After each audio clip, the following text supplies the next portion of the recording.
This Amateur Radio Roundtable is brought to you in part by ICOM America. Well, we're back, and welcome to Amateur Radio Roundtable. Guys, we've had an interesting night tonight. The last 20 minutes, we've been fighting all kinds of issues right here. And we've got, let me show you what's coming in here on radar. This is what's happening right now, and we're supposed to have anywhere 60, 70 mile an hour winds here in the next few minutes. They're expecting maybe some trees to go down. We'll probably lose power, things like that. We're on UPS. Don't know how long we run, but if the internet goes down, and we won't stay on. So anyway, that's what we're dealing with tonight. We had some issues getting the audio up to WBCQ up in Monticello, but the people up in Monticello are so great. They've taken some baling wire, and they're getting our audio on the radio station tonight through some baling wire. Good. What they're doing, Very they're good. taking our audio off of our webcast tonight. Normally we send it up like voice over IP with a program up there, but tonight they're actually watching the program and going to pull that audio off, run it through a couple pieces of baling wire, go into the mixer, and we're going to be on the air on WBCQ. So, if you're out there on WBCQ listening tonight, we welcome you on 5130. We'd love to hear from you. If you're listening on WBCQ, send us a signal report. Send us an email to tom@w5kub.com. w5kub.com. I'm sorry, that's tom@w5kub.com. Give us a signal report, where you're located, and so forth. And if you do have internet handy, you can join us and watch the show tonight at w5kub.com. So, welcome. We want to welcome any new people that maybe have joined us in the chat room. I'd like to ask everyone, if you will, up at the top menu, there's a place that says Facebook. Please join our Facebook group for the show. It's a ham radio hangout. You can post pictures, shack pictures. We talk ham radio. It's just a great place here.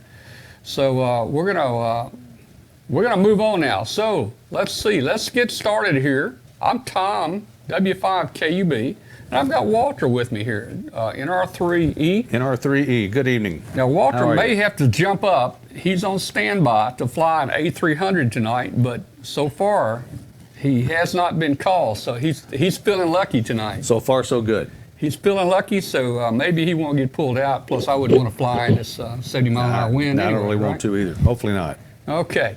All right. Well, tonight we've got several things going. We've got shack pictures tonight. I've got some really interesting new products that hams might want to use.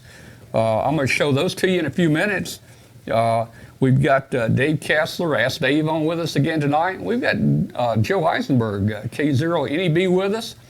And Joe is going to talk about a few kits, but Joe has done a major improvement to his puny, little bitty internet signal. So let me go over to Joe, and let's just talk to Joe. Joe, what have you done there? Well, Tom, what we've done is nothing short of miraculous, I think. What we've got here is we've gone from DSL, which was getting me anywhere from 12 to 26 megs down, and about barely 1 to 1.8 megs upstream. And that's why my video used to always kind of break up a little bit and kind of freeze up. It shouldn't do that now, because I've gone from the dark ages to fiber. I actually have fiber to the house. It's not fiber to the neighborhood or fiber to the street. This is fiber actually right in the house. There is fiber in the house here, and I have a gigabit network now. So it's pretty amazing. The DVR is running right now, so I can see some shows later, and so it's taken me down about 15 or 20 megabits, but out of 950 or so that I get, that's pretty good. Man, that is so cool, getting 950 megabits, and that's symmetric, right? You get it up and down, don't you? Yeah, that's absolutely symmetrical, which means that my video upload is running full bore, so Skype won't compress it at all. Well, you'll get whatever you can take. Well, I tell you, you've got a great connection there now, and one that I wish I had. I don't know if Memphis will ever get it, But you got to think about one thing, Joe. If you're transferring files with somebody else and they only have a 100 megabit circuit, you're not going to do more than 100. But That's right. But you'll do the 100, won't you?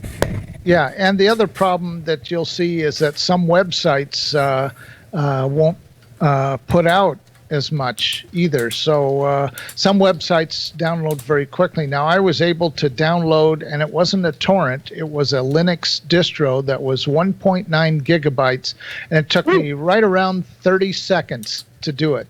And it was still buffering and saving it on the hard drive when it was done downloading. How about that? Well, I think that is so cool. And what we're going to do, we're going to move the studio. We're going to move the studio out to Joe. You take it over there on the road. He's going to take the studio there in his shack. Now, you do need to clean up back there a little bit, get a green screen up, and make room. Oh yeah. Okay? Yeah. It's kind of a disaster right now, but we'll make that a little better pretty shortly. It was quite an experience, and maybe this would be a good time for me to share my screen here. And let's see. We'll show you a little bit.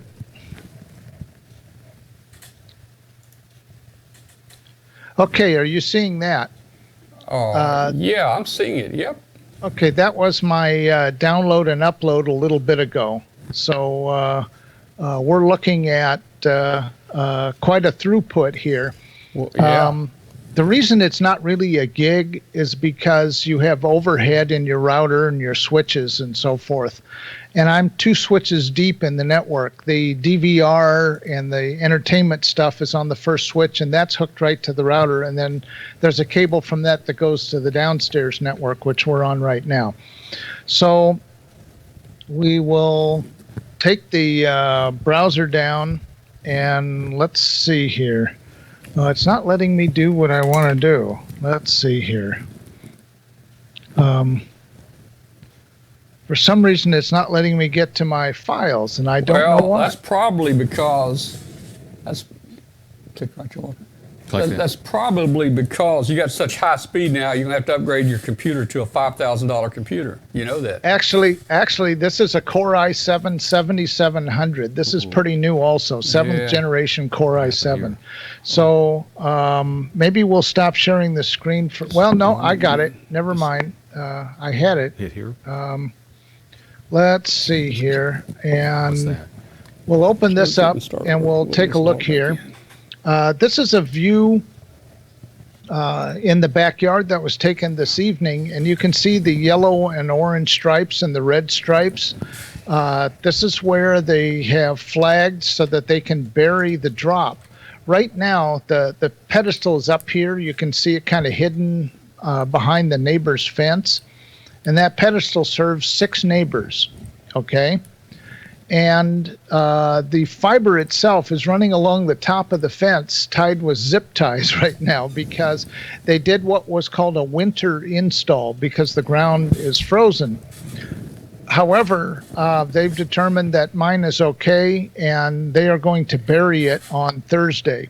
So luckily, there's a member of our club who happens to be in charge of drop supervision. That is the line from the pedestal to the house. And he is their supervisor, and he is a member of the Lincoln Amateur Radio Club. So he will come and look where my coaxes and ground wires are buried, and we'll make sure that they avoid those because those are not marked by the utilities. So we're going to make some special markings. This is what it looks like where it gets close to my tower. And you can see I'm pointing at the telephone and cable TV entrance, and this box over here is where the fiber comes in. As you can see, it's pretty small. And the lead that comes into the house is not more than a little more than I think 3/16 of an inch thick. And the actual fiber itself that feeds everything is the thickness of a human hair. Okay, that is what's carrying all this. It's pretty amazing. So Joe, I got a question. I mean, I can't even see the fiber there going up the box. Did they put in any kind of a protective conduit or tube or anything? There is in the neighborhood. There is not in my yard right now. That is going to be done on Thursday. Okay. So they'll disconnect this, and then they'll refeed through conduit, and there will be a very heavy protective conduit. All right. In this part of the country, they have to do what's called a winter install, and that is pretty much zip tying it to anything above the ground to keep it out of the way so you don't trip on it. Well, I just know here I've got a weed eater that would cut right through that real quick if I trimmed the grass right there. I'm sure, and you can see my coaxes there going into the house. Oh yeah.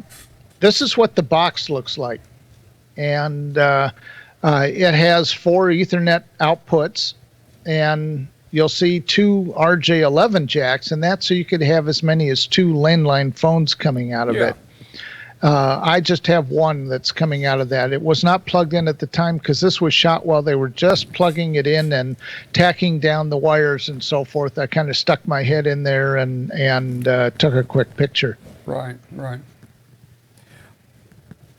And that was another speed test I did right after he was done to prove it out. And you can see we get quite a lot of bandwidth. I would call back, Joe. I would call back and complain because that is not symmetrical. Yeah, it's pretty close. I'd have them out there first thing, man, tomorrow morning. And I'll tell you something else.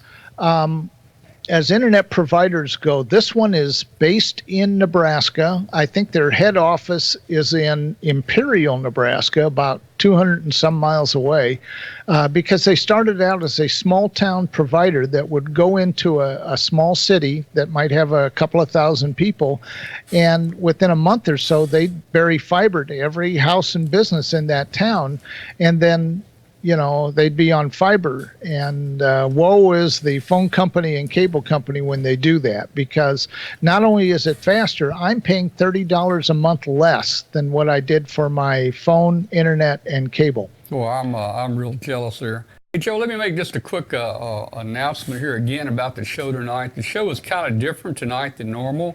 We're going to open this up to our viewers out there tonight. We're going to call it open mic night. So if you guys want to talk to Joe or talk to Dave or me or Walter, we're going to open the phone lines up a little later, and you can call in and you'll be on the show and you can talk to us. So I want to do that, and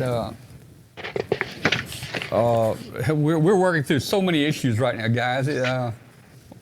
Okay. Walter, this is kind of like you got an emergency on an airplane, and exactly. Everybody's working to try to keep in the air, right? We just keep doing this over and over. Okay. So right. We're going to get back with you, Joe. You're going to do some shack pictures in a few minutes. We're going to have a friend call in from Cookeville, Tennessee, that's building him a new shack. We're going to talk a little about him.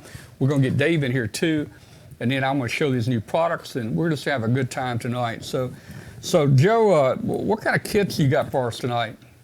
Okay, well, we'll take a look here. This is the Hilltopper, and the Hilltopper is a new kit. I have not built this yet. Like a lot of the 4-state QRP kits, this is made by the 4-state QRP group. It uses the PC board material to make the case, and this is a digitally synthesized 20-meter CW transceiver with the built-in keyer. And the way you tell what frequency you're on is you tap that little button on there, and it will tell you in CW, in Morse code, what frequency you're on. It's pretty slick, and it's going to be a real big seller. They're going to introduce it at Ozarkon. Now, what is Ozarkon?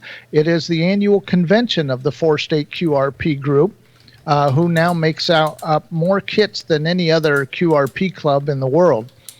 And the meeting is held in Branson, Missouri. So this is something to plan on to go there, because Branson, of course, as you know, is a family-friendly town full of theaters and so forth. Obviously, country music is the theme, but there's all sorts of entertainment there.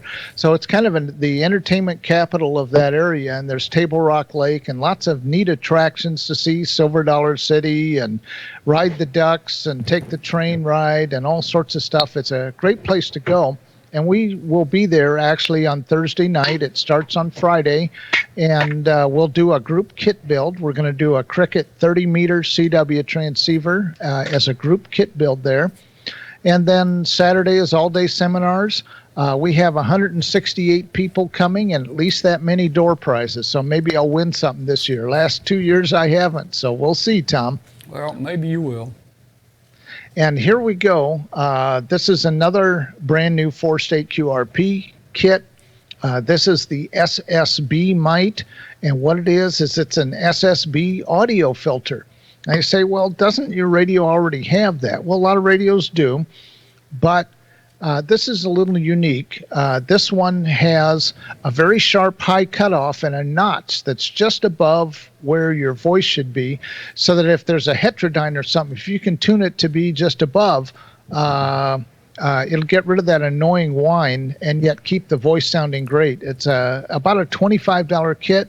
As you can see, there's no toroids or anything. It's very straightforward, clean construction, and can serve as the audio amplifier to drive a speaker or headphones from a homemade receiver. Kind of a neat deal. It is called the SSB mite from 4SQRP. Now this kit here, I brought this back from Yuma. This is called the Easy Receiver, and this is a 40-meter receiver, receives CW and single sideband. It's very simple. It'll fit in a small box. I have not mounted mine yet. You plug a headphone in there, an antenna, a 9-volt battery, and you got a tuning control and a volume control. And it actually works quite well. I was listening to 40-meter CW, and you could hear all the FT8 operation above the CW band and so forth. So a really, really worthwhile kit. And this one here is also around the $25 range or so. Very, very simple to put together. I would recommend that to a beginner, just like the SSB mite is also a good beginner's kit. So I'm going to turn off the screen there. There we go. And now you're back to my ugly face. And another note about the internet thing here, because it's a local operation, tech support picks up on the second ring. It's somebody local. You don't get somebody overseas. I can't say enough about how great they are, and they're going to be speaking to the Lincoln Amateur Radio Club a week from tomorrow night. They're going to talk about how fiber works and what they do. Well, I'm jealous. I tell you, I like it. I wish we could get it here. I bet you Dave don't have that down there either. Do you, Dave? Oh, good grief, no. Oh man, I've got a waxed string. I think I'm happy because I got Dave beat. I've got 180 down and 22 up, I think, which gets us by, you know. Yeah, this is, like I said, it's a gig up and down. It's pretty amazing. Oh yeah. And yeah. I'm very fortunate. I know how few places have this, and but it's coming. It's coming, and if you see that fiber is coming to your town, better hope it's a nice local company like we have here. It's really worthwhile. All right. Well, you said it's coming, so let me just show it again right there for people watching. It doesn't seem too bad out. It's probably circling around us a little bit, or maybe we're in a light pocket now. But hopefully this says 8:30, so that's about where we are right now. It should pass over us any time now. So I think we're going to survive this one right here. Well, hey Joe, why don't you stand by the rest of the show, and we'll just have a free for all. Everybody get together and talk in a while, okay? Yep, you bet. Skip. Let me check with this. Is Skip need to come on quick, or is Well, he just wants a little heads up. Okay. We'll bring Skip in about 20 minutes or so. Okay. And give Skip this number right here. We're working through some details here. Yeah, Skip can. Okay. Just tell Skip to watch the show, and when we tell him to call, he can call in. There you go. I tried that earlier. Yeah. Okay. All right. Well, okay. So let's jump out and see what Dave's got going out there. You know, Dave has his channel on called Ask Dave, and a lot of people send Dave questions. And Dave, are you You getting any questions? I'm right here, and I get questions every day. Do you? They stack up pretty quickly. I'm pleased to report here that we are also sharing in your windstorm. The winds right now are 2 miles an hour. Oh, wow. Oh, wow. Yeah. Yeah, and we'll try and hold it together. And this is the little QRX radio that I recently built, and a viewer is sending me a drop-in plastic case for this. It just drops in, snap it closed, and you've got a case. So I'm looking forward to seeing that. So I have been getting questions. I get lots of questions all the time. Some are easy to answer, some are not. Let's see. Let's take this first one here. This has to do with DMR. And DMR is digital mobile radio and is one of the competing digital systems that are being used on the air right now. We are fortunate in Grand Junction, which is only 80 miles away. We have a D-Star repeater and we have a DMR repeater. And vendors have been sending me DMR rigs from different Chinese vendors, and some work better than others. The question came about, can I explain the difference between a zone and a channel? And a channel is kind of your basic connection. It contains the repeater that you're talking to. It contains the talk group, or the grouping of people who are going to hear you. For example, TAC 310 is a nationwide talk group. So if you talk on TAC 310, everywhere in the country there's a repeater that has that talk group. You can have a conversation back and forth. There's also a talk group here called Local 9, which is just what you might expect. It means that we can talk to local people. I kind of like that one a little better because I'm afraid, if I'm on the TAC 310, I'm taking up a nationwide channel. Anyway, channels are things that you have set up already. Part of a channel, it tells you which repeater you're using, all the little different settings for DMR, plus a talk group, okay? Now, if you have a repeater that has 3 talk groups, then you need to set up 3 channels so you can use each one separately. If you have 2 DMR repeaters, there might be some overlap in the talk groups, so you'd have a different channel for each one. If you're back east where there's lots of repeaters, or in the Midwest, there are multiple repeaters you can choose from. Now, what zones are is an arbitrary collection of channels. And I think the easiest way to explain that is by saying you could call a zone something like Salt Lake City. So it's got all your Salt Lake channels in it. And then when you travel, say, to Denver, you could have another zone set up called Denver. And if you're in Salt Lake City and you happen to go down to Provo, which is right next to Salt Lake, you could have another zone marked Provo where there'd be overlap. Some of the channels would appear in 2 zones, but primarily the zones are there just to sort of collect channels in a way that you would find useful. I'm looking here at the chat here. I hate DMR. If you want to listen to burbling audio, I'll listen to my CB radio. Well, I have to tell you, Dave, I'm getting acquainted. Let me just say let me say one thing. Walter here ordered his first DMR radio. I don't have one yet, but he ordered one. Did it come in today? No, I got an update from the post office. They disappointed again. Okay. So it's supposed to be here tomorrow. He's getting DMR radio, so all this stuff's going to be good for him to know. Well, what kind of radio are you getting? I ordered the TYT MD 390. 390. Okay. The TYT MD 3 series seems to work very well. I got the UHF version. Well, yeah, most DMR initially started on UHF because that's the way Motorola did it, and a lot of hams started out with Motorola equipment. We're starting to see a little bit on 2 meters, but the repeater that we have here in Grand Junction, 80 miles north of here in Grand Junction, is a 440 repeater. So anyway, that's the difference between talk groups. Let's see, I've got another one here. He says he's a new ham. This is from Steve Selby, KD9KFY. He's a new ham, got his general, and he says he's heard me talk about my butternut vertical antenna, and then asked what I know about high gain antennas. Well, both butternut's been taken over by DX Engineering now, and DX Engineering is keeping their HF9V in production.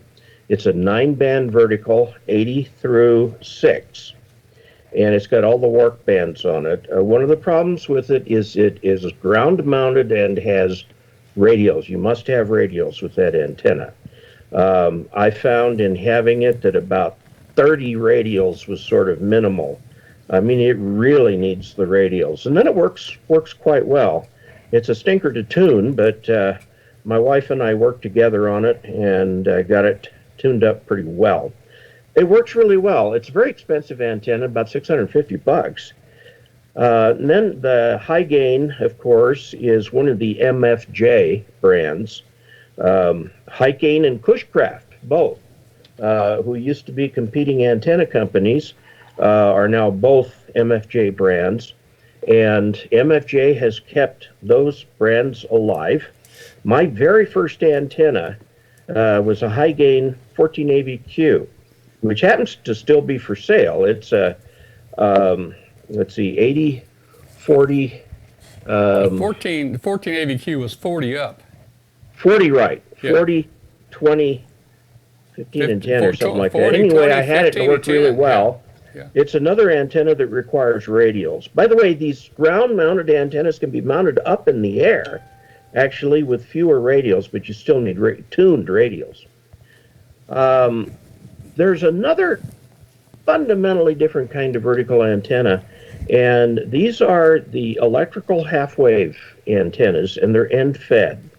And so instead of a quarter-wave vertical, it's an electrical half-wave vertical. Now, it's, you know, if you were doing half-wave, say, on 40 meters, that'd be 20 meters or 60 feet high. That's a little impractical. So what they do is they electrically shorten it with reactive components. I had an R7 at one time. This is the, let's see, the R7 was Cushcraft. It's electrical half-wave. It operates with a small counterpoise at the bottom and does not need radials. And that is the cool thing about them. They have to be about 10 feet in the air, but that's not hard to do. And then you don't need to put down radials. And they're about the same price as these quarter wave antennas. The one that seems to be getting good press is the high gain AV640. There is a 680. But I will warn you one thing about these packaged vertical antennas that say they include 80 meters. Well, the 80 meter band is 500 kilohertz wide, and these antennas tend to include about 25 kilohertz of that. So you pick your 25 kilohertz in advance. So I don't recommend doing that. Start with 40 and go on up. If I had to do the vertical again, I'd probably do the AV640. So that tells a little bit. He says he's also going to install a dipole. I would say that if you've got a good vertical, you don't need to add a dipole to it. It's not going to do anything additional the vertical won't do for you. They're about the same. And let's see. Here's a fun one. This is from AMR. Okay. It says your name and call sign, AMR. And it says, hello, Dave. What work are amateurs doing on cognitive radio and intelligent antennas? I have no clue. I'm going to guess that there is work being done on cognitive radios and intelligent antennas, and some of it may be being done by amateurs, but it's certainly not being done by the amateur community per se. It sounds very interesting. Have any of you guys heard of cognitive radios and intelligent antennas? I don't know that I have. So cognitive radio would be something that would, you know, it's a little bit like this automatic link establishment, except more in the cell phone type of an area. And an intelligent antenna is something that you can do beamforming on the fly. My router for my lightning fast 15 megabit per second downlink from our neighborhood mom and pop ISP has 3 antennas, and it claims to do adaptive beamforming. I don't know if it actually does, but it claims to do that. So I got one more antenna question here for the evening, and we'll finish up there. It's a guy by the name of Valdemar Phoenix, and he's KG2PM in Houston, Texas. And he thanks me for the YouTube videos, and he's an extra class ham now, and he's trying to catch up with the actual technology. He has what is called in the handbook a loop skywire. This is a horizontal loop antenna in the shape of a square approximately, that's up 20, 30, 40 feet and is corner fed. The original loop antenna, when it appeared in QST, was fed with coax, and people got over that quickly because the SWR on these antennas is so bad that if you feed it with coax, you're going to lose most of your signal as heat. So in the handbook, it talks about feeding it with open wire line and then using an antenna tuner. I had one for quite a while and was impressed with it. It works mostly as a cloud burner on 80 and 40 meters, so it's a great NVIS antenna. And on 20 and up, it has very strange multi-lobed patterns, but it does work. I did great things with it. I finally took it down and cut it up to create more radials for my HF9V. Now, he's using RG8 coax. I would recommend going to ladder line into an antenna that will feed a balanced conductor. You'll get a lot more out of it. Now, he says that when he attached his coax to the loop, one end to the shield and one end to the center conductor, and then tested the coax feed line, it showed 0 ohms, or very low resistance, and go, yes, that's a loop. It loops around and it'll have a DC short, is what it will show. So that's my recommendation to him, is to use some open wire line, ladder line, or window line, something like that, a balanced feed line, and you can get some good performance out of those things. Hey Dave, let me tell you my experiences with the loop. I've used the loop many years now, both it laying horizontal and vertically. A delta loop is a full wave loop, just like a quad loop is, except it's just in a triangle form. So both of them work about the same way. Now, I like to have resonant antennas. I don't like to have to put a tuner on a piece of open line and tune the antenna. I like to have resonant antennas. Now, a loop antenna has an impedance, I think, about 200 ohms or so. It's all over the map, depending on the frequency. Depending on the frequency, but I've got my delta loop right now. I've got a 4-to-1 balun on it, and I'm feeding it with coax. And it has about a 1.1. We trimmed the length of the loop for 40. It has about a 1.1 SWR on 40. When you go to 20, it has about a 1.2. 15, 10, or very low, 1.2, something like that. So it doesn't require a tuner. Now, some people, do this. In the handbook will show you can take a loop and you can cut you a quarter wave matching section of 59 ohm coax, and you can tie that to the loop and then put your 50 ohm coax into that. If you do that, though, it makes it a single band antenna. It makes it just for that band that you've cut that matching stub for. So I've had very good, the loop antenna is probably one of my best performing antennas here. I've got switches, and I compare it with all sorts of things. And I've even compared it with a 40-meter extended double ZEP that I built here recently.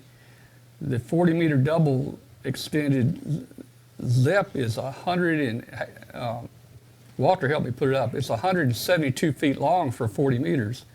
Mm-hmm. We fed it with ladder line, and I went to a 1.5 kilowatt auto tuner with MFJ, and it's up about 90 feet.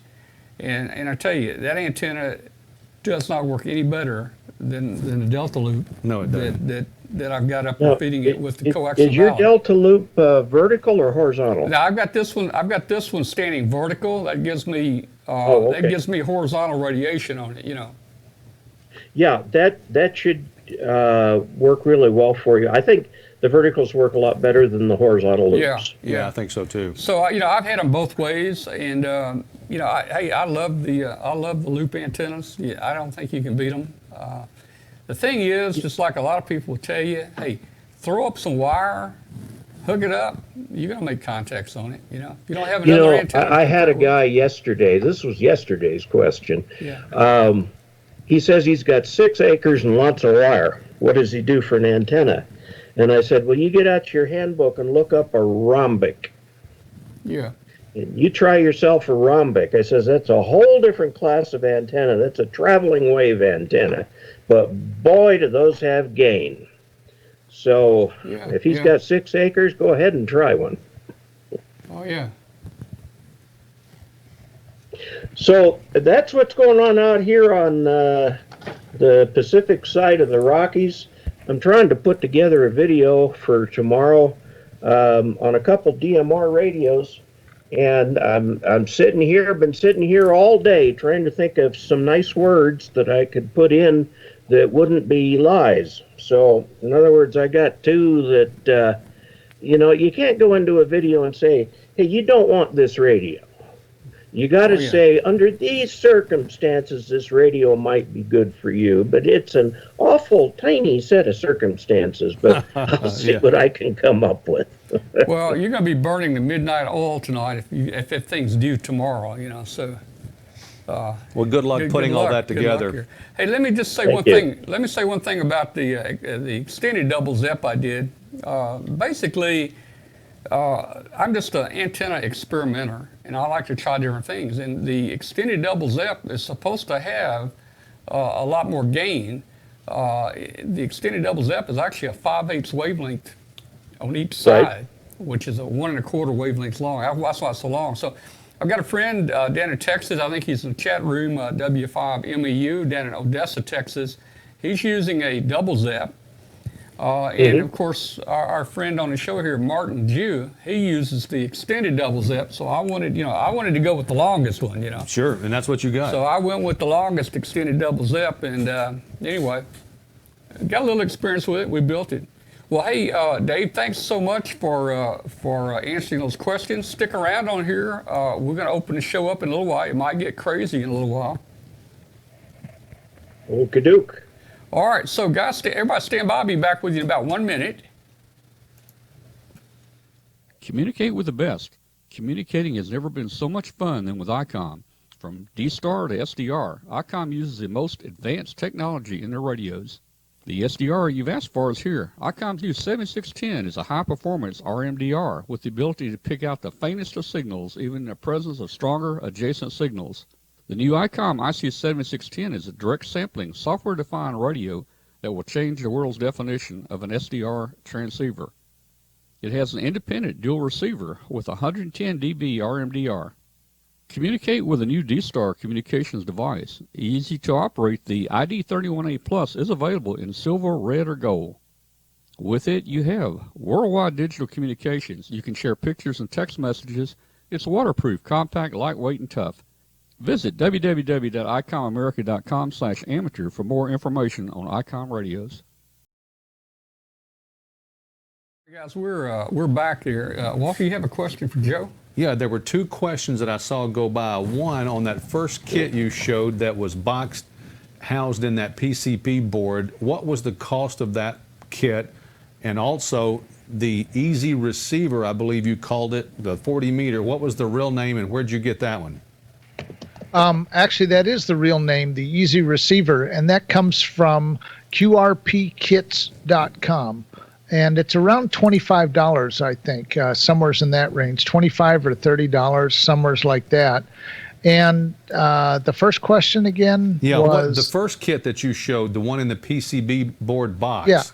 Yeah, I don't really know how much it is because they haven't announced that yet. That's going to be revealed on this Friday in Branson at the 4-State QRP Ozarkon. Okay, very good. And so I don't know exactly what it's going to sell for. I think if I was to guess, it would be in the $60 to $70 range, something like that. Okay.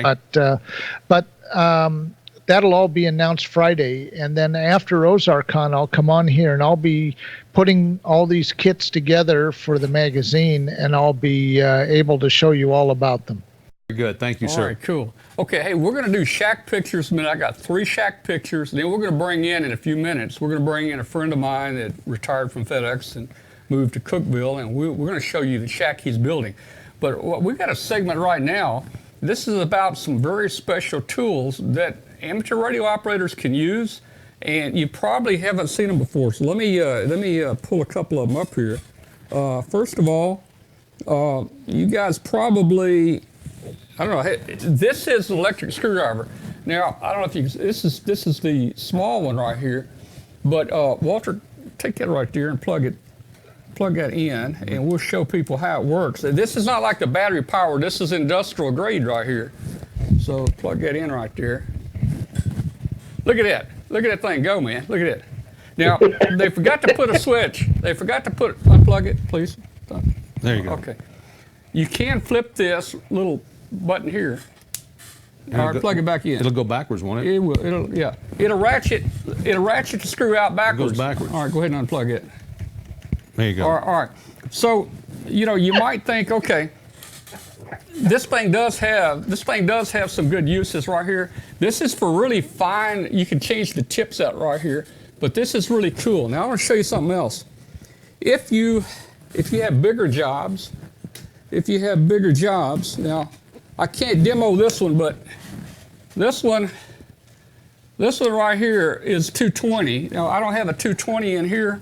But this sucker right here, this will turn some screws, believe me. I'm not sure I could hang on to that. And you got to hold this thing with 2 hands. I couldn't do it. You got to hold that one with 2 hands. It takes your standard, I guess that's 40 amp, 240 volt, kind of like what you have on a dryer, something like that. Or So big welder. If you got big work, I'd recommend getting one of these. Now, here's a cool one here. Plug that in for me right there. This one right here, you might not think it's worth much, but it takes a lot of, it takes a lot of, work out of things, and it really does good. And you get these hammers like in 14 ounce, 16 ounce, 24 ounce hammers. Go ahead and unplug it. There you go. I'd be sore using that one. All right, now, this is kind of an unusual one here. We all have soldering guns. I've got a smaller 140 watt gun that I use, and I've got this Weller. This is a dual 240 watt, 325 watt right here. Now, this one right here, if you look at this, I don't know if the camera really shows it good or not. Let me see if I can get close there. This one right here, it comes with the Bushnell Sports View 4x 15 millimeter. Now, that's for really small work. You're a hunter. You can get up close to what you're working on. Is that a good sight, you think, for soldering? Sure. Now, great for surface mount. Even though this is a 325 watt with the scope, you can do precision surface mount work. Absolutely. At 50 yards with this thing. What do you think about that? Yeah. So I just wanted you guys. You go down there and hold it, and I'll shoot the grade. Yeah, I wanted you guys to see the the new tools that are out there now that most people don't know those things are available out there. I wonder if Rich will do a review on those for CQ Magazine. I don't know. Maybe. Hey, send it out to me. I'll do a review video. What was that? I'll send it out to me. I'll do a review video. Oh, there you go. All right. All right, so hey guys, we're going to do some shack pictures, and we're going to open the phone lines up. So hey, Skip, if you're listening, go ahead and call the number, Skip, and you know how to answer it over there if it rings. Well, And it's going to pop. It'll pop up. then what I do about those pictures? I'll show you. Okay. So Skip's going to call in, but first of all, let me go ahead and bring some shack pictures up here real quick for you guys. Let's see. Hey, here's our first shack picture of the night right here. This is from Chuck Libo, AC1 BS. I think he's had some stuff on the show here before. Cornville, Arizona. Now, I was wondering if that was a real city or if somebody was, pranking us there, but I looked it up. There's a real city out there called Cornville, Arizona. He's down in his basement there. He's got a Kenwood TS50, a Yaesu FT950, a Yaesu 2900, and an 8900. So he's all set up in his basement down here. Hey, Skip, you with us? All right, Yeah, I'm on standby, so Yeah, all right, stand by, leave Skip. me in. Stand by, Skip. Thanks. Hang on. All right. All right. So next on the deal here. Now this guy's shack is his mobile. This is David Lopez, KK5MT. He's in Burke Burnett. Is that how you say that? Burke Burnett, Texas. Burke Burnett, Texas. This is his mobile shack. He said. Looks like a Kenwood radio there, but man, I don't know what the model number is on it. Now, You guys I probably- want to know why he's doing CW going down the highway. Well, some people do that. Oh, well, he's got a key. He's got a straight key I and see paddles. that. I see that. Let's see who else was sent in a shack picture.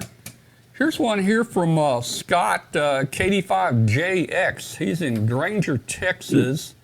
We got a lot of viewers in Texas. You know that. Here's another mobile shack right here. I like looks that. like he's got an ID 5100 there and an ICOM HF rig. I don't know the model number because I don't have that one. Maybe you guys might know it. I don't know.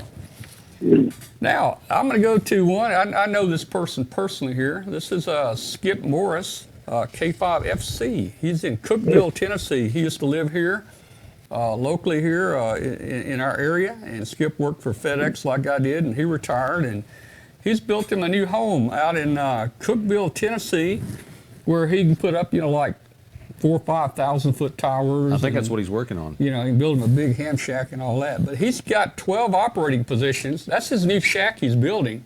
That room area has 1,200 square feet? It's 1,200 square feet with 12 operating stations. 12 operating positions there. And Anybody having shack envy at this point?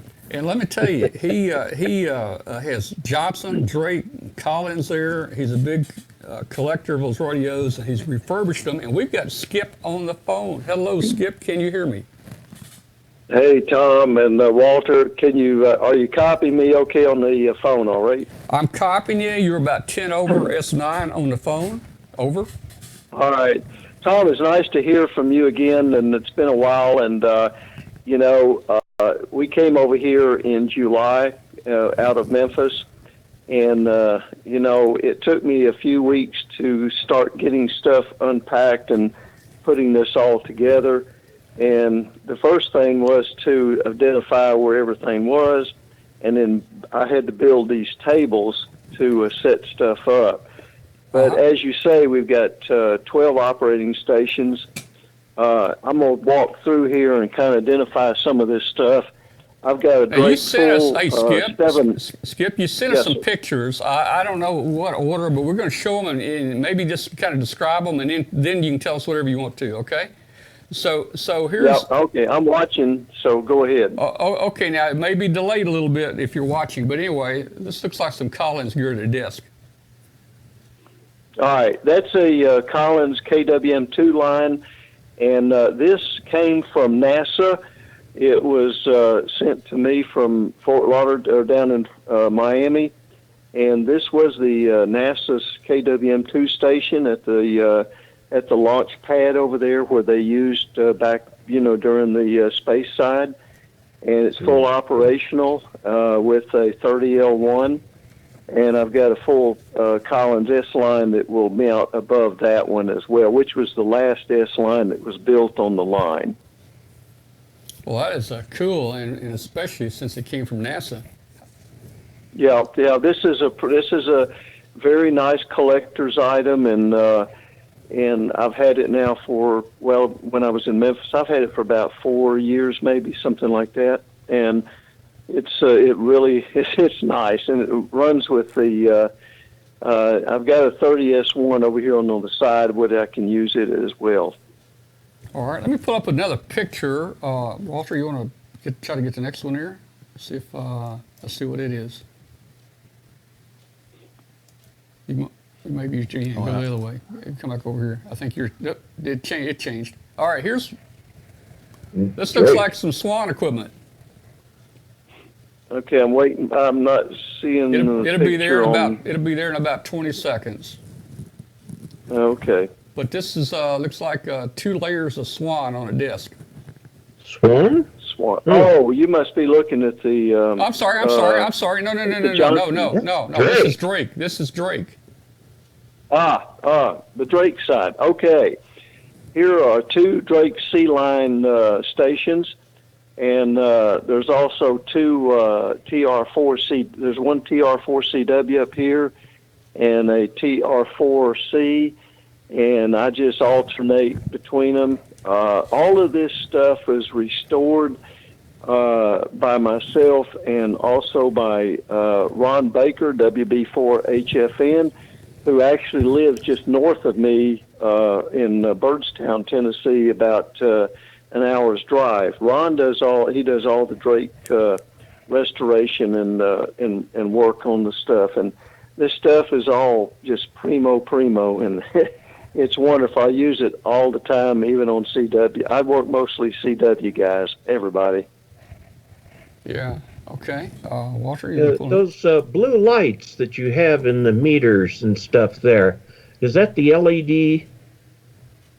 No, negative. Those are the actual Drake original blue. It's a special blue film photography type photographic stuff that Drake used back when they were building their radios. And it's still available. It's still available online.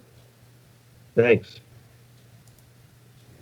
Yeah, this one. WB4HFN is your best source, and there's a couple of other guys. There's a Drake Net on Sunday, but Ron Baker, as I said, he does all this restoration stuff, and he's your best contact for getting any information and any work done on Drake stuff. Thanks.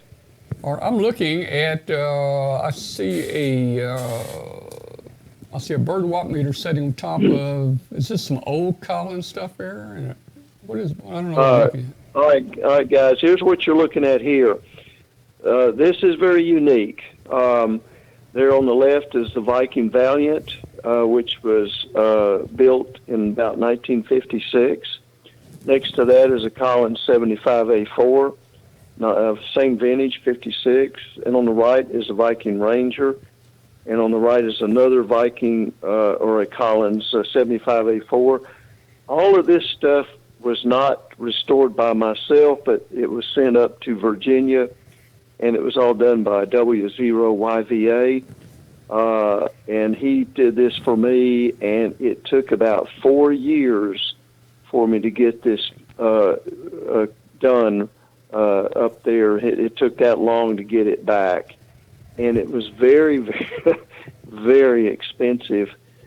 Just to give you some idea, the Viking Valiant over here on the left, when it was new, was about $260, something right in there. And after it was restored, it cost me $4,000 for that. $4,000 for the receivers, $4,000 for the Ranger. So you're looking at almost $12,000 worth of stuff right here and built in 1956. But I'm going to tell you right now, it's operational, it's gorgeous, it's beautiful. The panels, everything was fully restored, screens, silk screen painted, and looks better than brand new. Well, that is so cool. Do we have any more pictures? We do. I think there's one more. Let's see what we got. Okay, this one looks cool. This is Well, I see a couple Drakes on top. Well, now let me say this about the background picture. What you're seeing, I don't know if Walter put it in yet, but that is my on the back side of the Viking is my novice station, a restored ICO 720, which K5FC did, which took me several weeks and weeks of work and a lot of into that, but that's the novice station. Now you're looking maybe at the Drake 7 line.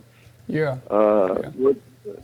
I have a full Drake 7 line here complete with the TR7A and the R7A receiver and the L7 amplifier, fully restored stuff by Ron Baker, WB4HFN, full operational, and it is absolutely a gorgeous setup, along with the TR4C W transceiver on the right-hand side.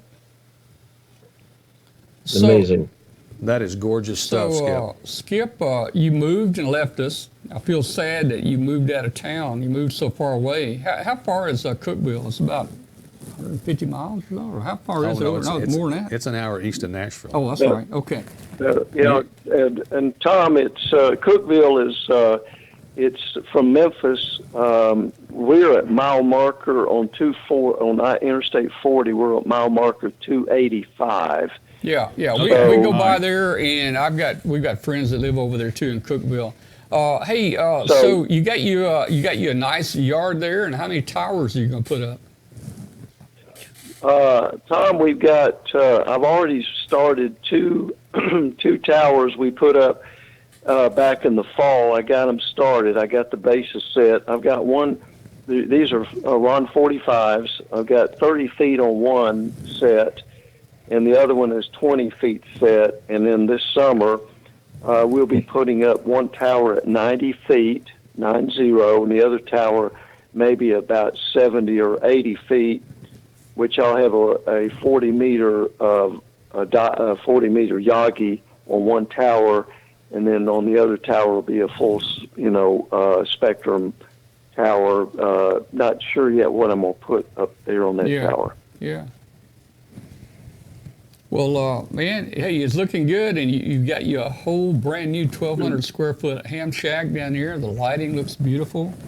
You're doing a good job, man. Well, it's been fun, Tom, but it's been a lot of work, and I've been in touch with Walter and on occasion too. And there's more. The pictures. The pictures don't even come close to what it's like. I've got a 1,200 square foot room here in the basement, fully air conditioned and heated, and the and we've got 2 racks over here, and I've got a 4-1000 I just finished building just before I moved here from Memphis, and so it's fun. It's just a lot of fun putting all this together, and actually I've kind of blown away the locals here. They don't know how to take me with all this stuff coming in here. Yeah, well, know what you mean there. Well, hey, how do you like in retirement, man? Are you wishing you were back at work? That is a big negative. However, I do miss the people at FedEx and the network engineering that I worked with, and most of all the international travel. And as Tom, as you well know, you and I both lost a very dear friend here back before Christmas, and still think about our friend Mr. Denny Gertz. He was not a ham, but he was very close, and he knew the hobby and helped me being in Brussels. Well, years have passed. I hired Denny. He was the first manager I hired over in Brussels, Belgium. I don't know, man, back in the probably early 80s, I'm guessing. Yeah, and I knew that. We talked, and but when I was living in Brussels, I did take a Kenwood radio over there. I lived for 2 years and operated CW and had a ball working. I was an ON8 KF. NF, I have to look at the license, but I was licensed over in Brussels as a ham, which was a lot of fun. So But I do miss the Memphis guys. Come on. But I you check in don't, the you don't, Tennessee net all the time. I think I'm the same way as you. I kind of miss the people, but hey, I left 5 years ago, and I haven't thought 1 minute about going back here to work. And Walter's, how much time you got left, Walter, before you retire? 32 months. 32 months? Yeah, but who's counting? Yeah, who's counting? Look at there. Yeah, it goes fast. But, I mean, honestly, ham radio has been fun. You know, I've had a ball putting this station together. And I'm not done. I'm not finished. And I still love CW. And I think I counted 14 paddle keys here.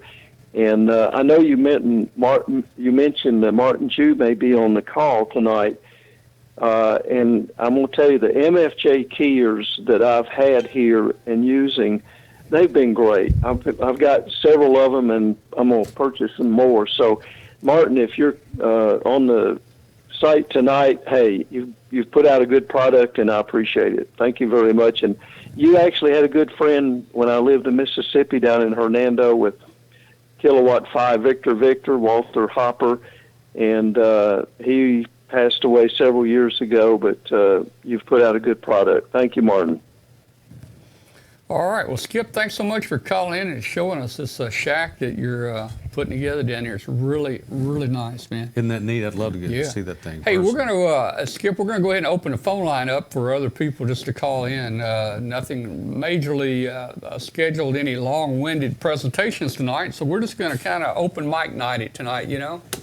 So appreciate you calling in and showing us that. And we've got Joe and we've got Dave standing by. Walter's here with me, and we're going to open the show up for people to call in. Guys, let us hear your questions and comments. Let me put the phone number up on the screen if I can find it. Phone number. Hey, Skip, thanks a lot for joining us. We appreciate it. Yeah. All right. Thank you, guys. Nice to talk to you again, Tom. Thank you. Yeah, beautiful equipment you've got there. Yes, sir. Appreciate it. Thank you. Thanks, Skip. Talk to you soon. All right. So All right. I'm looking for the phone number. So I can't find my phone number. Let's see. Hadn't had the phone number on in a while. That's not it. Okay, tell you what we're going to do. On the phone. All right, I'll just post the phone number. Hang on a second. Take me this is. You want me to just type it in here? Yeah, type it in the chat room. I'll put it on the show. I don't know why our phone number disappeared off the show here. Let's see. Oh, there it is. I got it. There it is. There's the phone number. I'll just put it right there on the screen, right there in front of my shirt. There we go. 901-286-1116. If you got a question or call or concern or anything you want to talk, just give us a call there, and we'll get you on the show. So, guys, hey, I got to make this spot here real quick. Hamvention is coming up in about 6 weeks or so. Joe, I'll see you there, guys. We're going to have 48 hours plus of live streaming from Hamvention again. You'll get to see us drive down the road. You'll get to see us pulled over by the cops. You'll get to help take up a collection in the chat room to bail us out. But it should be a good show once we get there. We're going to give away about 60 prizes, everything from antenna analyzers to mobile rigs to HTs to antenna tuners. But we're going to set aside one prize for those that want to help support the cost of this trip. It's going to cost thousands of dollars to webcast this 5 days. There's somebody right so here. we've set aside, go ahead and answer it. We've set aside this CAA Hello? 500. Yeah, caller, stand by. Hi, Yeah, stand by, Stand please. by a second. We've set WH, have a aside question. this CAA 500 Mark II antenna analyzers. We're going to set this aside for those that want to donate to help with the cost. For every $10 you donate, we're going to put your name in the hat for the CAA 500, and we will announce this to win it. So that's the nice thing about this prize. So $10 gets you a ticket, $20 gets you two, $30 gets you three, and so forth. So please help support the trip if you can by buying a deal, and you might win a CAA 500. This is a beautiful antenna analyzer here. Okay, let's see who we got on the phone. Who's there? This is Bill, W4EWH. W4EWH, Bill. Hey, how you doing, Bill? Well, thank you. I got a question. The guy who was on before who had that absolutely amazing station. He mentioned several hands who do restoration work, and if you haven't done them already, I'd really appreciate it if you could put up contact info for them. I've been trying to get both some boat anchor and some modern gear fixed for years, and just seems to be nobody that can do the work. Well, you think Skip will mind if I share his email address? Or? I'm gonna text him and see if he'll just forward to me some information. We can give it out that way. All right, watch the show, Bill, and I don't want to give out anybody's email. Well, hey, let me just put it this way. Our last guest was K5FC, K5 Frank Charlie. So that's who it was, and I'm sure that you can figure out a way to get in contact with him. Walter is going to go ahead and text him here and see if he can get some information, and we'll try to pass that back and forth here on the show. Hey, Tom, can I make a suggestion? Yeah, go ahead. There's a magazine called Electric Radio. Yes. And it's ermag.com. And that's a magazine for people who love old radios or do restoration work. There are multiple ads in there in the classified section for people who do restoration work. So that'll give you a very good line on who's active in that sort of thing. Yeah, that's a good point. In fact, Ray, the editor there of Electric Magazine, has donated, and that Electric Magazine subscription will also be one of the prizes that we give away on the Dayton trip. So that's a cool magazine. All right, let's see if there's anybody else wants to. Hey, Bill, any other comments, Bill? Well, that's it. Thanks, guys. 7-3. Thank you, Bill, for calling in, and thanks. And we'll try to get it. We'll try to get you that information. And again, the person that was that was on the show, that was Skip Morris, K5FC. Thanks a lot. All right, so the phone number is 901-286-1116. If you want to give us a call, give us a ring. I should use the language, language on like if the audio's off, how you say, give us a ring, guys. That's right, exactly. One of those things, sometimes we have to use hand signals on the show here, Well, anyway, I want to thank WBCQ up there in Monticello, Maine, for getting our audio on the show tonight. They're actually stealing it off the webcast. And piping it into the transmitter up here. So we want to thank you, and we'll be testing the audio connection through the internet sometime this week. Who we have on the phone? You got KB3ZVH, Richard, near Erie, Pennsylvania. Richard, KB3E? KB3ZVH. VDH, okay, VDH. Okay, how you doing, man? What's going on in your world? Well, getting ready tomorrow for the eye surgery. They're going to do the cataract surgery tomorrow afternoon, and hopefully things go nice and smoothly, and I'll be in Dayton in May. Well, hey, Rich, be sure and come by and see us. We're going to be in Building 2, right by the door, so be sure and come by and visit with us. We'll be glad to see you. And, hey, that surgery is I understand it's easy. Kathy had both her eyes done where they put the lens in, and she hadn't had any problems at all with it. And man, it's fast. You go in and do it, and you come home. Yeah, that's what I'm looking forward to. The last time I had it done, I ended up with a retinal detachment. So hopefully that doesn't happen again. And I just got my ticket for Hamvention today, so everything's all ready to go. Hotel's ready to go, and looking forward to seeing everybody there. Well, cool. Come by and see us, Building 2, and come back and wave back to all your friends back home on the show, okay? Yeah, we got about eight or nine people from Erie, Pennsylvania that are going to be coming down for the Hamvention. So we'll have a pretty good crew down there.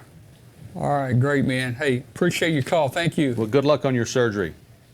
Okay, you take care. Thanks. All right, 901-289. No, that's not right. That's not right. 901-286. 111. Let's see, I'm pointing at it. 1116. There we go. Right there it is. That's hard to do right there. Yeah. Do it backwards. Anyway, and hey, don't forget we got Joe Eisenberg on here, K0 NEB. If you guys want to yell at Joe on here. He's standing by. Let's see. No calls yet. Maybe nobody's watching the show. We got a few on here. Yeah. All right. Well, Joe, man, I'm envious of your network, man. I like it. Well, I tell you, it was a long time coming. And in Omaha, I see CenturyLink is putting in a similar network. In fact, on the block where I work, they were burying fiber today. But Lincoln, they said about 2 years ago that it would take about 4.5 years for them to bury fiber and do the whole city. And so far, they're almost 2 years into the project, and they are like 60 or 70% done with the city. And so by the end of this year, they're saying that at least 95% or more of the city will be connected or able to be connected to the fiber. And I thought it was going to be a grueling procedure to turn back in my stuff from Time Warner, which is now Spectrum. And it wasn't. It took me more in line. It took me about 20 minutes in line and about 2 minutes to do it. Oh, yeah. So unfortunately, the incumbent wireline carrier, which was Windstream, and the cable carrier Spectrum are both seeing real hard times now. And I don't feel sorry for them because they buried conduit throughout the whole city so they could do this also. They just haven't put the fiber in the conduit yet. Okay, very good. Hey, the storm has passed here. The cold front just has hit right It's now. called me, yeah. It's gotten a little. The temperature's dropped a little bit here, but I hear it's going to warm back up. Well, in fact, it's already warming back up, guys. Hello, caller. Hang on just a minute, please. It's starting to warm back up. Well, it's 24 degrees here in Nebraska. So who 24. We got? Yeah, who's on the phone? Yeah, this is Mark, KE7WA in Charleston, South Carolina. Mark, how are you? KE7WA in Charleston, South Carolina. Yeah, Charleston, South Carolina. How you doing, man? Hey, doing good. You guys got a great show there tonight. But I'll tell you what I came up with. It's on the opposite end of the gigantic station that you showed. But I'm retired. Recently moved here from Arizona. Uh-huh. And I live in a small community, that doesn't allow antennas or anything like that. But I came up with a very small station that I roll out or have out on my screen porch that I used and I won't use the brand name, but a toolbox on wheels, a small one. Okay. That I put my radios on, and it hides all my wires. The top slides apart. I can put my power supply in there. I'll try to get you some pictures of it. But it's such a neat idea. I just wanted to let you know it's very economical. I'm on a fixed income. So it's, something on the other end of a gigantic station, but it works very well if you don't have much room. Well, it sounds like you're doing okay there, Mark, and send us some pictures sometime. We'll try to get them on the show. Now, are you in one of those? Are you in one of those areas where you have restricted antennas? Right. Yeah, I'm in a subdivision where an we HOA. can't have any antennas much. So I'm working on that. I'm getting a HF rig going. I'm sort of an old new ham. I was licensed in '69, but then I've been out of the ham business now for about 10 years, but I'm getting back into it again. So it's very interesting to see all the new stuff they've got out there. Okay, and we're talking to Mark, KE7WA in Charleston, South Carolina. right now. So, Correct. Mark, well, good luck there on your antenna situation with homeowners. You'll be able to get something up, and you'll be able to make contacts, I'm sure. Yeah, there's a lot of ways.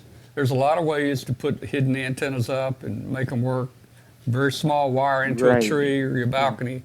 For the gutters, rain gutters. If you got gutters, put an antenna tuner on them. You'll make it work. I guarantee you. Lots of things. I've seen a couple of verticals that I'm interested in that are small, and I would just want to thank you again for your fine program too. Thank you. Well, thank you so much, Mark. Thanks for calling in. Okay, thanks. All right. The number to call would be 901-286-1116. So we'd like to hear from you. So far, we've... Hello, are you caller? Are you still here? Yes, sir. Oh, who is that? Go ahead. Who is it? Who's on the phone? We have W5MEU on this end. Oh. W5MEU. Okay. Boy, you sound like you're coming from down around Odessa. Oh, I might come from Odessa, yes, sir. I've got a question for Dave about the verticals. Well, you know what? Is Dave still around? You know what? Dave looks like Dave dropped off. Dave hung up. He's gone. But maybe one of us can answer it. We'll make up something. Go ahead. Well, darn guys. Well, Dave was talking about the elevated radials and all this stuff, and as you guys, the guys that talk to me, they know I've got an extensive ground system down here, and I was wanting to get some comments on what people think a Hustler 6B TV vertical would do as far as this extensive radial system, the ground system that I've got down here. And I haven't got a commercial built antenna because my health is low and I can't afford it. So I'm looking at a 6B TV, and I'm wanting to get a few comments and whatnot from actual experienced vertical guys on how that's going to work. And I will go ahead and watch the chat and watch the show for the answers on that. What do you think? Okay. Hey, Ken, first of all, I'm not familiar with the 6BTV. Is that an all band? Is it like HF 80 through 6 or something? Yeah, that's the little Hustler 6 band. Its coverage on 75 is pretty poor. It's a very small amount, but I never get off 3822 anyway, as far as 75 is concerned. So that wouldn't be a great problem. Yeah. Well, I'm not familiar with that antenna. Many of your antennas, the vertical antennas, will work best. The better ground you have, they work better. But I want to tell you, 16 radios in the ground is good. 32 is a little bit better. If you want to get just a little bit better, you got to go to 64.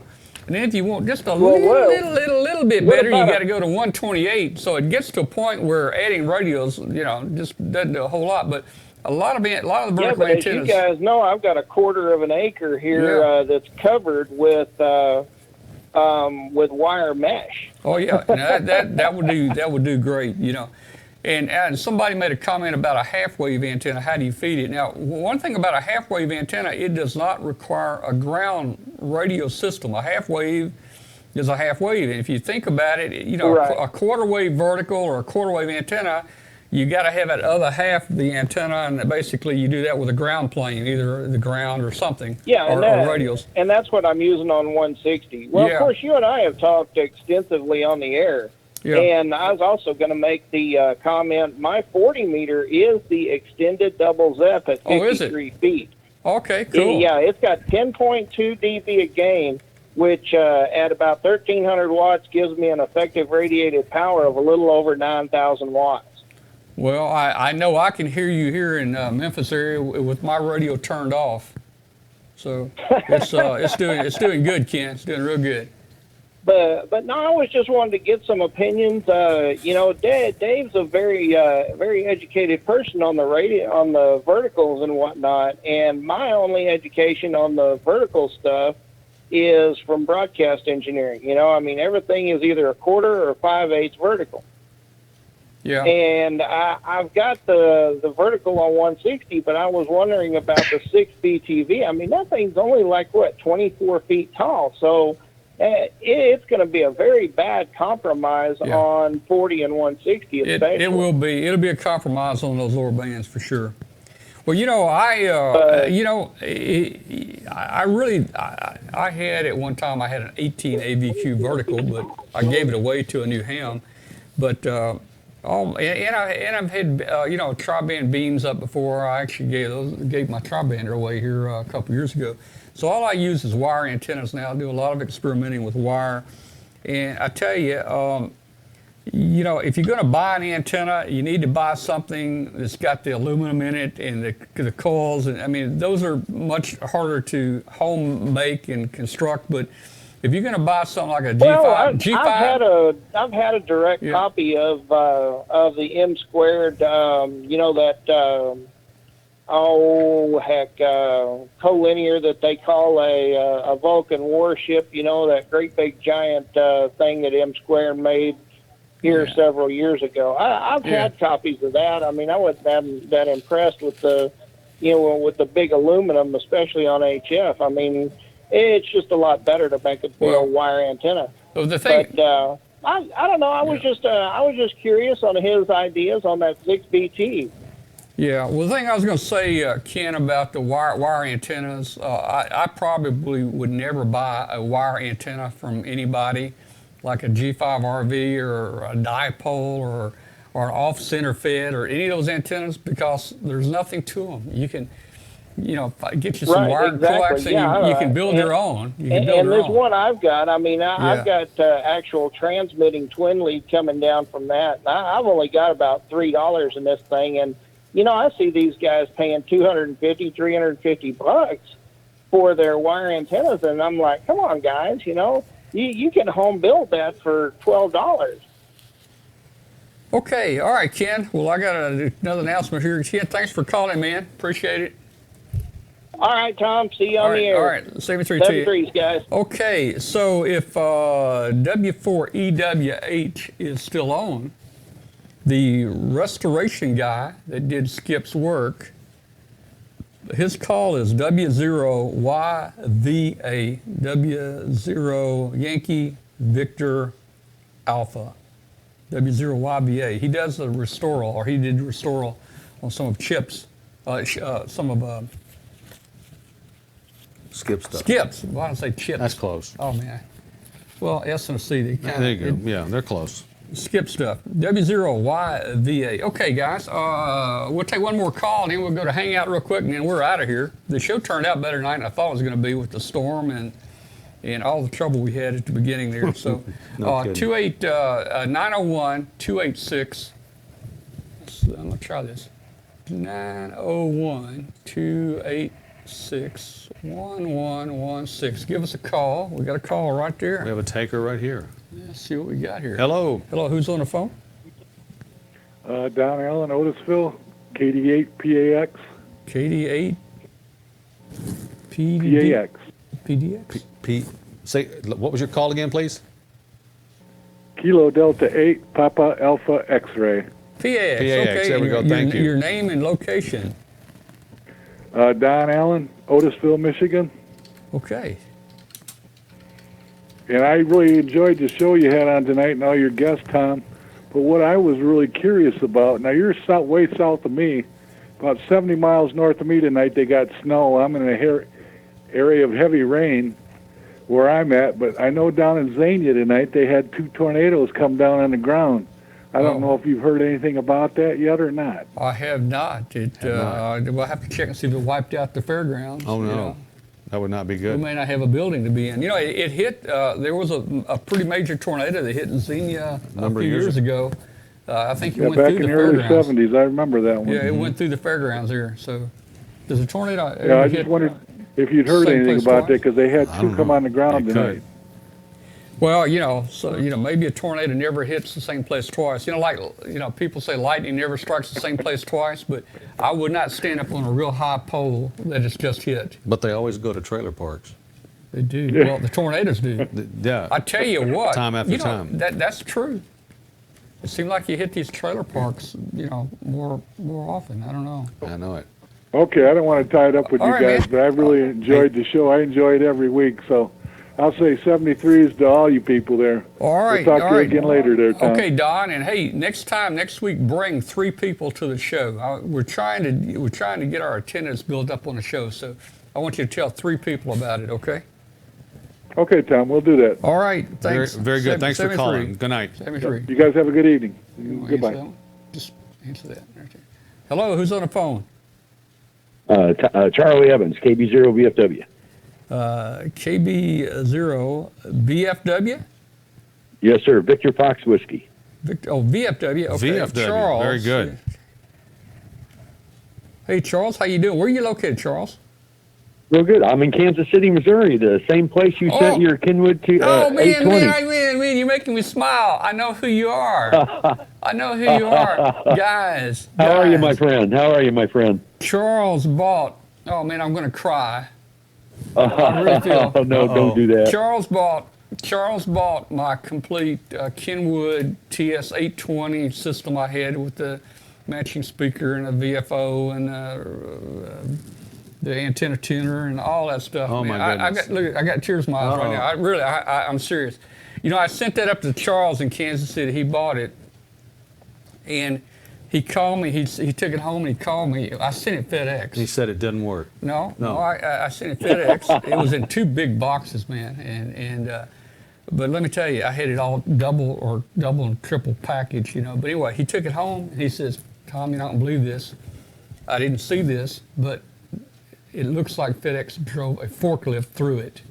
There was a big hole in the side. I said, "Don't open it. Don't open it. Take it back to the office. Show it to them before you open it up." Man, I had it insured, but I sure didn't want to go through that, man. So, hey, Charles, I'm glad you're watching, man. Oh, yeah. It turned out to be fine. Everything was fine, and it works great. I was on it earlier. I use it every day, Tom. It's an awesome radio. Thank you very much. Well, good. Hey, it's an old radio, getting kind of old like me. You're going to have to kind of baby it and, blow some I'm a little long in the tooth, too, my friend. That what? I say I'm getting a little long in the tooth, too. Yeah. I hear you. Yeah. Well, man. Well, listen, hey. I won't hold you up. I just wanted to call you. I've been watching the show tonight, really having a good time watching the show and watching the chats, and wanted to say hi and thank you again because I really appreciate it. Oh man, this is probably the highlight. There you go. Call of the night right here. Very sentimental. I got to wipe the tears out of my eyes here. Man, I really hate it. That was like losing somebody in the family, man. I gave away a family member when I got rid of that. Oh, I know. I didn't have room. I watch your archived videos on YouTube, and I see it sitting over there on the lower left in your shack. I didn't have room for the new stuff I was putting over there. Stuff wouldn't fit on the discs. Well, you could have added on. There you go. Man, hey, Charles, thank you so much for watching tonight, and I'm glad the radio's working out well for you there. And, you bet. And, hey, bring 3 people to the show next week. I'll do that, my friend. 73, and good job on the show. 73, thank you. Thank you, sir. Good night. Yeah. Oh, man. Uh-oh. Still got water in my eyes, man, from that call. It really is kind of like a family member. Yeah. Wow. One more call. That was an interesting call. Maybe, hey, the calls seem like they're getting better. They are. I wonder who could call next, man. I don't know. Maybe we get a call from the space station or something. Oh, hey, by the way, guys, astronaut Doug Wheelock has told me he's going to join us again for about the 6th year at Dayton. So Doug Wheelock, astronaut, will be with us again as our co-host. He'll be there signing autographs and stuff and taking pictures with everybody. So come by our booth at Dayton. We're building 2, and say hello to Doug there. 901-286-1116. Anybody got a call for Joe? Joe is still hanging in here. He's wanting to try out his new gigabit line. 901-286-1116. Somebody call Joe. And I'm here. And Joe and I'll tell you what, everybody's telling me they can see the mess behind me a lot sharper now because Skype compresses things when you're uploading it at a much lower speed like I was, and it drops frames and drops resolution. But when it's confronted with a gigabit, it puts out everything it can. Oh yeah, yeah. Well, you might, you better watch it, man. Running that speed, you might set something on fire there. You're liable to.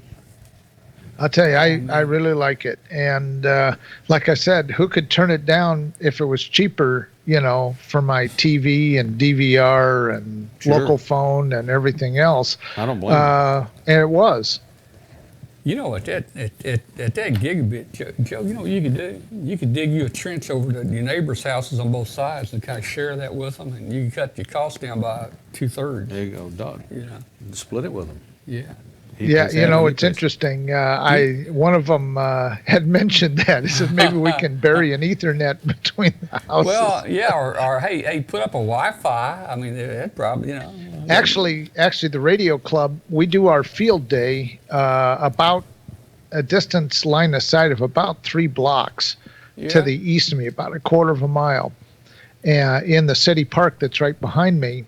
And they're talking about putting some kind of a Wi-Fi antenna on my tower so we can connect to the outside world, which would be pretty nice. So we'll see. Well, I've done all kinds of stuff with the Wi-Fi trying to extend range. I've got some little 16-element 2.4 gig Yagis that I've used, and I've got some various different antennas. And if you're, of course, you're a lot of the routers or your modems nowadays don't have external antenna connections on them, but you could always plug something in here like a Linksys or something that has the remote antenna terminals on it, and you could put something out. Hey, put it out in a plastic box out there on a tower and run Ethernet out to it. Don't run a coax up here, but just put the whole box out there. That's what they're talking about.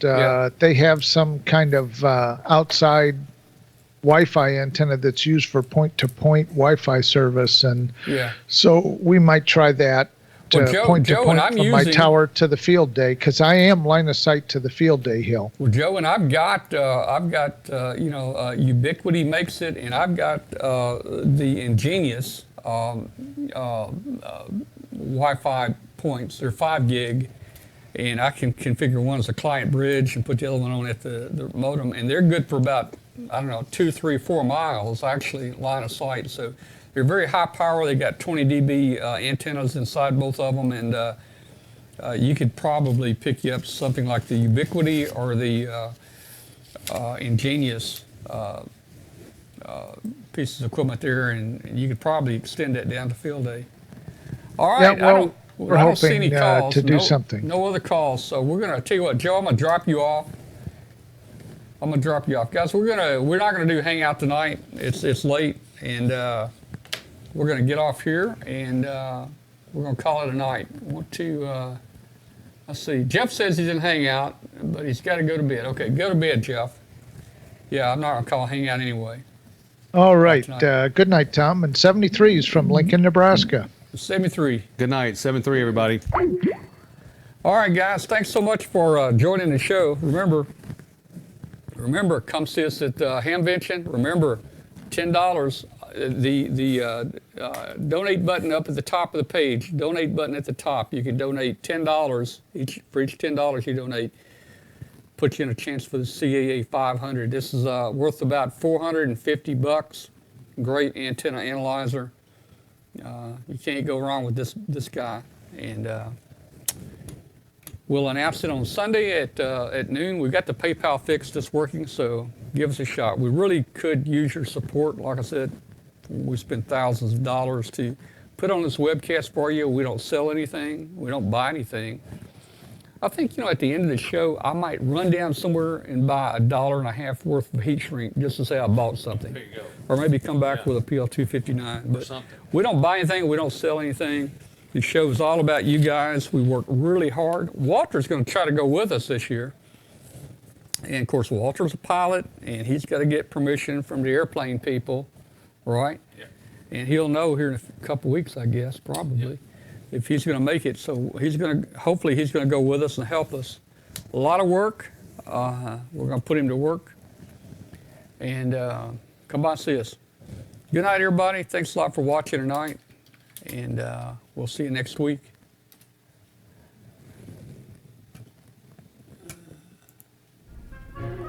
So you're saying I can ask this cat any question? The cat is connected to the computer. You just type in the question, it will read his mind. There the answer comes.